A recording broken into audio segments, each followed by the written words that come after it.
Hi friends, Vande Mataram. तो आप सब कैसे हैं मेरी यूट्यूब फैमिली के सभी मेंबर्स। तो इस वक्त मैं कनाडा की थर्ड लार्जेस्ट और एल्बर्टा की लार्जेस्ट सिटी कैलगरी में हूँ। कैलगरी इटसेल्फ भी बहुत खूबसूरत शहर है, खुला खुला है, लोग बहुत पीसफुल है और मेट्रोपॉलिटन सिटी होते हुए भी बिल्कुल जैसे छोटे शहरों में एक शांत सा एनवायरनमेंट होता है वैसा है यहाँ पे।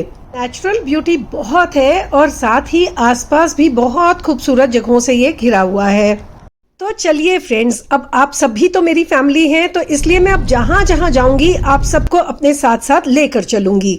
तो ये पहला व्लॉग असली के डायनासोर्स की दुनिया का मैं पहले ही डाल चुकी हूँ, इसे आप जरूर देख लीजिएगा। और आज चलते हैं अब आगे हम यहाँ आसपास की और भी बहुत खूबसूरत और हसीन जगहें एक्सप्लोर करने। तो आप सभी चलिए मेरे साथ साथ, चलें देखते हैं हम कहाँ कहाँ जा रहे हैं। तो आज का हमारा पहला डेस्टिनेशन है रेडियम हॉट स्प्रिंग्स और रास्ते में सबसे पहले हम रुके हैं देखने के लिए ये स्टैनली ग्लेशियर। तो ये ऊपर पहाड़ों की बर्फें जो कि ग्लेशियर्स हैं, उनकी बर्फ पिघल पिघल के नीचे बिल्कुल शैलो सी एक नदी के रूप में बह रहा है। पानी बेहद ठंडा है, बिल्कुल बर्फ की तरह, क्योंकि डायरेक्ट बर्फ ही तो पिघल के आ रही है ना। तो ये जगह बेहद खूबसूरत थी। नदी काफ़ी शोर करती हुई बह रही थी क्योंकि पहाड़ी नदी है। तो कुछ देर हमने यहाँ के खूबसूरत नज़ारे लिए और फिर हम चल पड़े अपनी अगली डेस्टिनेशन कूटने फॉल्स की तरफ। लेकिन फ्रेंड्स, यहाँ तो मंजिल के अलावा रास्ते ही इतने हसीन और खूबसूरत हैं कि क्या ही कहना। तो ये लीजिए, हम तो पहुँच भी गए कूटने फॉल्स और समय और डिस्टेंस का पता ही नहीं चला। तो ये फॉल्स के लिए मैं कहूँगी कि बहुत ही मैग्निफिसेंट और बहुत बड़ी थी। पानी के बहाव से जिस तरह से चट्टानें कटी हुई हैं उससे ही आप आइडिया लगा सकते हैं।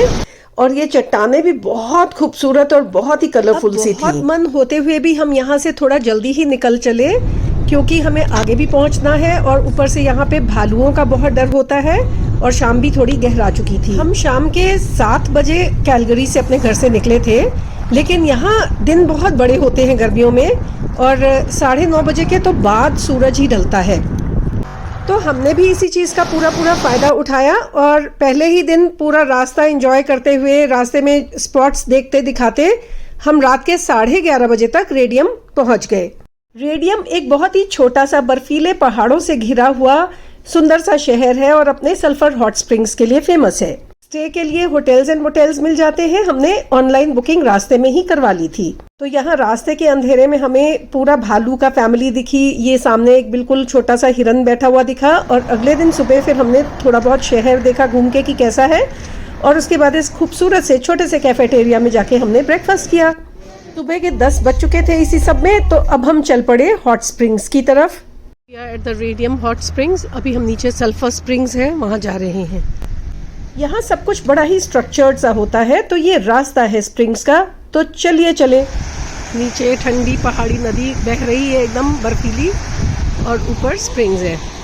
तो जैसे कि वेस्ट में सब कुछ बहुत ही ज़्यादा ही ऑर्गेनाइज्ड सा होता है, तो इन्होंने यहाँ सल्फर स्प्रिंग जो हॉट वाला है उसके बगल में ये बिल्कुल एक और स्विमिंग पूल नॉर्मल वाला बनाया हुआ है जिसमें हल्का सा गुनगुना पानी है। और ये बिल्कुल नेचुरल सराउंडिंग्स में एक और पूल बनाया हुआ है जिसमें ओरिजिनल सल्फर स्प्रिंग्स का पानी है जो कि बहुत ज़्यादा गर्म है। तो इस वाले पूल में जाने में थोड़ा स्टेप बाय स्टेप जाना पड़ता है क्योंकि एकदम अंदर हम जा नहीं सकते, बहुत ज़्यादा पानी गर्म था।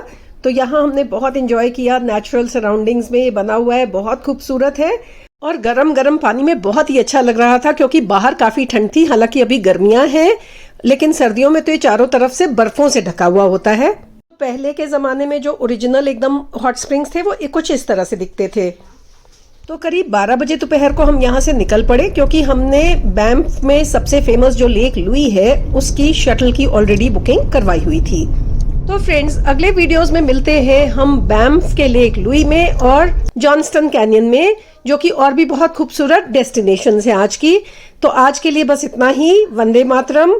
और अगर वीडियो पसंद आई हो तो लाइक एंड सब्सक्राइब करना मत भूलिएगा। जय हिंद।